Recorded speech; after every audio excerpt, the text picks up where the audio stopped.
Hi, everyone. So Mars just moved into Leo, and this is a very exciting time for all of us because I would expect us to be taking very confident action in many different aspects of our lives. So it's a time for us to say yes to things. So I'd like to ask our ancestors, I'd like to get one channeled message from the ancestors, and I'm going to roll a planet dice just to see if we can figure out the planetary energies that we're meant to be working with. So we have the moon, and right now the moon is in Sagittarius, which is another fiery sign like Leo. So we are certainly being asked here to work with our fire elements, and you do not have to be a fire sign in order to do what I'm talking about. We're just calling upon your most confident and action-oriented parts of your own personality. But the moon is in Sagittarius right now, and the moon is about the things that we feel. And Sagittarius can be a very spontaneous type of energy and a very wise energy, insightful.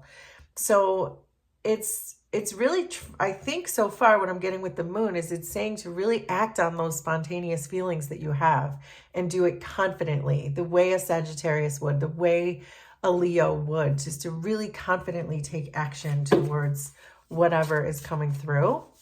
So, but I'd like to do a spread for this energy of Leo or Mars in Leo and see what wants to come out. So I love it. So we're starting out with making a mess. I think that's great advice. So for people who are in the creative field or create in any ways whatsoever, even if you are an entrepreneur and you're just creating a new business, many of us understand that the first draft or the first go around is when you do get to make the mess. When you take on a new endeavor, when you confidently approach something, oftentimes it does make a mess. And that first draft of the book, that first idea, the things that you're brainstorming ideas, it's generally on a whiteboard and you make a mess of it first. And I just saw 222 as I said that. So make this make sense for you. But the first go around, when you first say yes to something, we often do make a mess before we then start to hone it down and organize it and tailor it. So, but let's see what the tarot wants to tell us for the energy of Mars in Leo. Okay. So we have the world, which I'm going to turn over to comply with the YouTube guidelines. There is the Nine of Cups, the Knight of Wands. There's that fiery, action-oriented energy I was just talking about. There's the King of Swords. Underneath, the Six of Swords, Page of Cups, Two of Pentacles, Eight of Swords, Four of Swords, and underneath everything we have the Five of Swords. So when I see the Five of Swords hiding underneath everything, this is telling me a couple of things, but mostly what it's saying is to not hold back. If there's someone in your energy who is being any way deceitful, now is not the time, because when Mars goes into Leo, it's game on.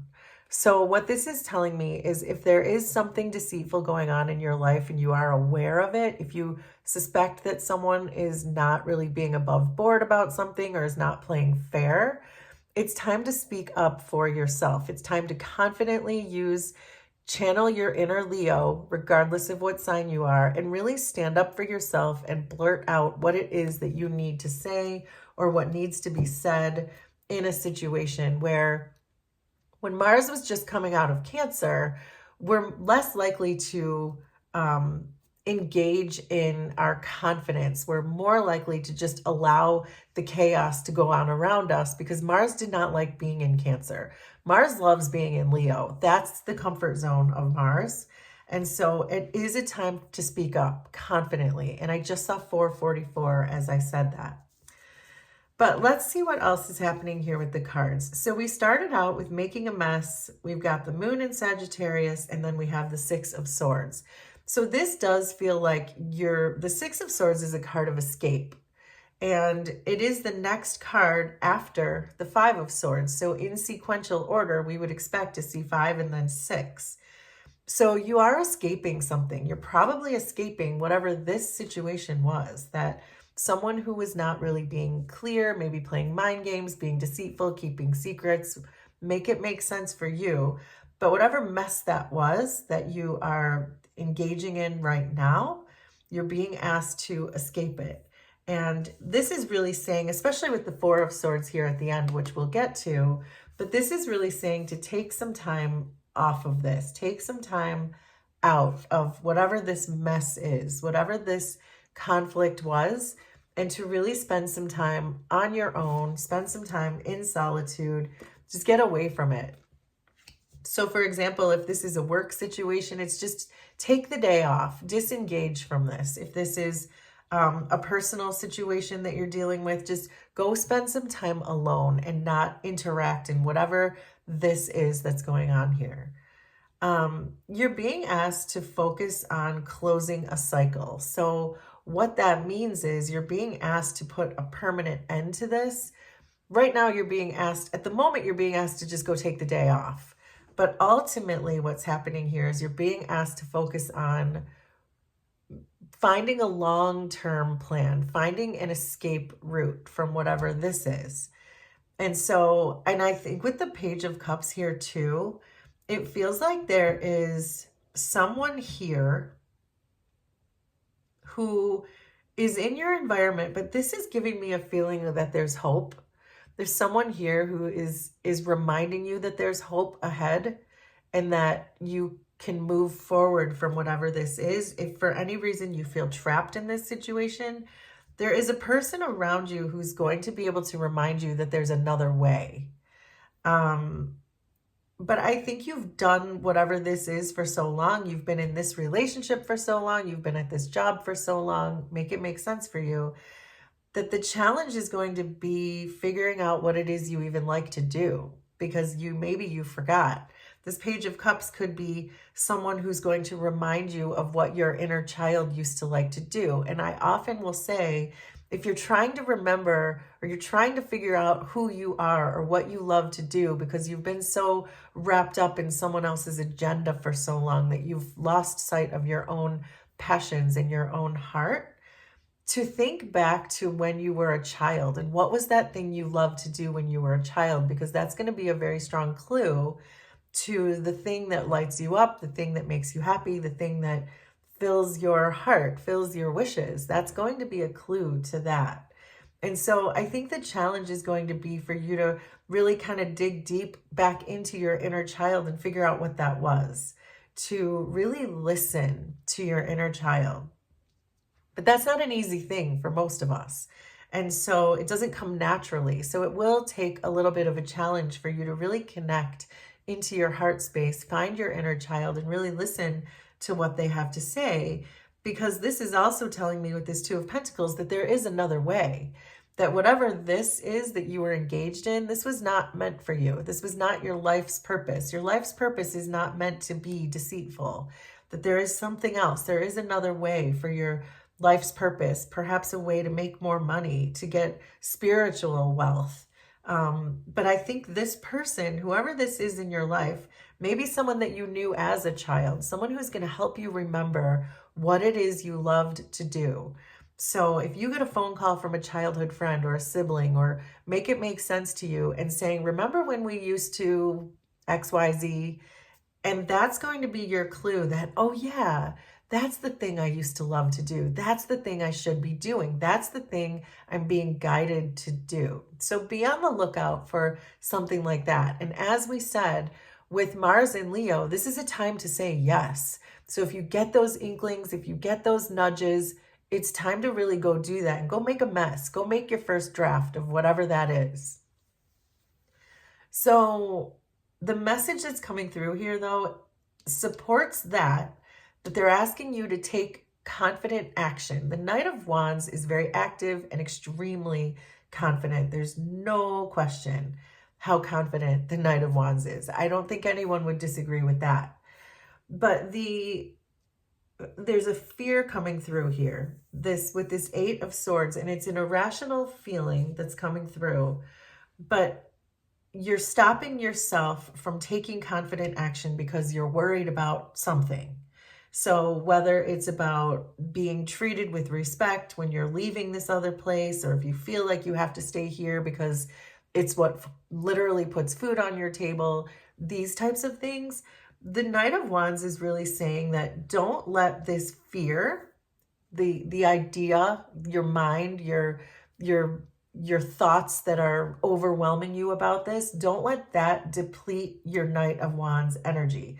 Don't let that drain the enthusiasm you have for the thing. Because as we often say, you can keep this day job. You can continue to do it. As we said, there's maybe a need to put an end to it, but right now we're saying just take the day off. We're not saying quit your job. We're saying take the day off and start working on an escape route. Start working on a long-term plan. And if this thing that you loved to do as a child, if you loved to write plays and write the music to go with the plays, and you wanted to sing and dance all day as a child, this is just a random example. So please make it make sense for you. But this is saying take confident action towards writing that thing. Write the play and make a mess of your first draft. It doesn't matter if you're doing it on the weekends or at night, or make it make sense for you, but you don't have to quit this job. So don't let this stop you from at least taking some action towards that dream. And so I do think that you are going to take a lot of intelligent action towards this plan. It looks like with this King of Swords energy here that you are going to start working on what I keep calling your escape route, that I think you're going to realize that you can gain abundance and spiritual wealth in a different way from a different job, career aspect. Make it make sense for you. But I think you are going to really come up with a strategy. And this Four of Swords is you really taking that time out to understand other ways that you can receive things, other ways that you can express yourself, other ways that you can make money. And I like this combination of the King of Swords and the Four of Swords because it's really saying you're going to sit in solitude with your own intelligent, strategic, analytical thoughts, figure out an escape plan while you're working on this passion project. I love this for you. So I'd like to start clarifying. So I have 3 tarot decks here that we'll use to clarify. But I love that we're seeing the Knight of Wands here because we have Mars in Leo, we have Moon in Sagittarius, and we have all this really fiery energy supporting us right now. And it's important to work with the energies that are around us. When they're around us, we can really capitalize on that. And that's the point of these readings. So with making a mess in the Six of Swords, we have the 10 of Cups, the 9 of Swords, and the Knight of Pentacles. Well, this is a bit complicated, but I'm going to do my best to articulate it. So certainly this 5 of Swords is causing a 9 of Swords, which is a lot of anxiety, a lot of stress, perhaps sleepless nights, perhaps pacing the floor at night because of whatever this is, this toxic situation that you're dealing with. So, but with making a mess, we're getting this 10 of Cups. So this is telling me that the 10 of Cups lies within you. It lies inside of you if you just take the action towards doing the work. The Knight of Pentacles is the hardest working knight. They work day in, day out. They burn both ends of the candle. They cross their T's. They dot their I's. They pay attention to details. They're a perfectionist about their work because of how much they love it. But the Knight of Pentacles always starts out by making a mess because everyone does. So the Knight of Pentacles writes the first draft, but the Knight of Pentacles isn't going to turn in that first draft. The Knight of Pentacles is going to edit and then re-edit and then edit again. So the point of this is you have it within you to do the work, to find your own 10 of Cups. Here's the 9 of Cups. The 10 of Cups is within you, that passion project, that thing you want to work on. to make an escape route from these sleepless nights, these stressful, anxiety-ridden feelings that you're getting because you know you're in the wrong place and you're being called to do something else. And that is your 10 of Cups, but it means doing the work. It means you have to write the play or whatever that is for you. It means you have to do it. You're not just going to wake up one day and be in a new job or have your passion project fulfilled. It's do the work. It's be diligent, roll up your sleeves and just do the work. So with the World and the Page of Cups, we have the Page of Swords,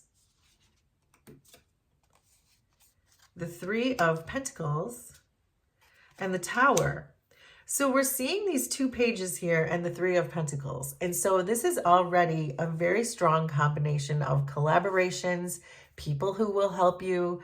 This Page of Cups and this Page of Swords is probably the same person. So whoever this was who, as I said, be on the lookout for someone who calls you or comes over and says, remember when we used to fill in the blank? I think that it's going to spark enough curiosity, and it might even be that the 2 of you could collaborate on something. Because I did say, remember when we used to. So I have to take that into consideration, that I feel like when that person brings that up, it's a good opportunity for the 2 of you to sit down and start making a mess, write a draft together, or brainstorm the idea together, because it does feel like that. And this Tower tells me it's going to hit you kind of like it just hit me, like this idea, this epiphany that, oh, holy crap, we could be working on this together. This is something we used to be really good at. Why aren't we doing it now? So with the 9 of Cups and the 2 of Pentacles, there's the 7 of Pentacles. The 2 of Pentacles, this is clarifying the 2 of Pentacles, is clarifying the 2 of Pentacles, and the Ace of Cups. So the 2 of Pentacles showing up twice, again, is you fluctuating between, yeah, this is a really great idea, but it's challenging you because you know it's not realistic. You feel like it's, with this 8 of Swords, you feel like it's not realistic. But the 7 of Pentacles is asking you to be patient. So as we said, you don't have to quit this job right away. You can do both until this one is realistic. Because with the Ace of Cups here, this is really saying this is what your heart is being drawn to, which is why this Page of Cups came and handed you that cup and says, remember when we used to do this, and hands you this cup full of love. And this is you holding that cup and looking into it and saying, you know what? I really do love this cup. I love what's in this cup. I love what we used to do together. And so I think this is asking you to be patient and to start making the mess. Take fiery action towards it. Say yes. This Knight of Wands is also asking you to say yes. We have the Empress. Love it. We have Fortitude. So Fortitude is the strength card in the traditional tarot decks. And then we have Judgment. So these are 3 major arcana that are coming in here. We have the Empress, Strength, and Judgment. This is saying take all of your power and put it behind facing these fears, facing your doubts. Rise above the doubts. The Empress wants to birth something new into the world. The Strength card is the universe putting wind in your back so you can take this confident action towards your passion projects. And Judgment is about making a choice. The 2 of Pentacles is about making a choice. Do you want to stay small and stay in this energy of backbiting, toxic environments? Or do you want to expand into the astral realm, follow your heart, follow your soul's purpose, do the thing you love to do as a child, and be able to make the money doing it? That's what this is really saying. But this 8 of Swords is going to be the only thing holding you back. Your fears, your irrational fears that it will never work. But just start doing it and keep your job. Start doing it. Collaborate with this person. Follow your heart, because you will start to notice that it will become sustainable. You just have to allow it to happen. With the King of Swords and the 4 of Swords, we're getting the 6 of Swords again. So we have the 6 of Swords showing up twice here. Then we have the 4 of Wands And then we have the King of Swords again. So we've got the King of Swords clarifying the King of Swords. This is your escape route. This escape route is what we had already said this, it's just verifying it, that your inner analytical aspects of yourself, your strategic aspects, your intelligent aspects, all of this is going to help you form an escape route. And the more you sit and plan and pull yourself away from this energy and work on your escape route. So if this is from a relationship, if this is from a job, you're working on your escape route. You're doing it in an intelligent and probably silent way with this Four of Swords, but it's going to be cause for celebration when you finally get out of there, because you took concerted action. You took confident action towards your passion projects, which are always going to be rewarded by the universe, because you're being called to do it and you're answering the call. We saw judgment here, and that is about answering the call. So there you go. We had a similar message, I think, yesterday about following your passion project. Please let me know if you want to, what you're working on, how this was resonant for you, and we will do this again sometime. Thanks, everybody. Bye.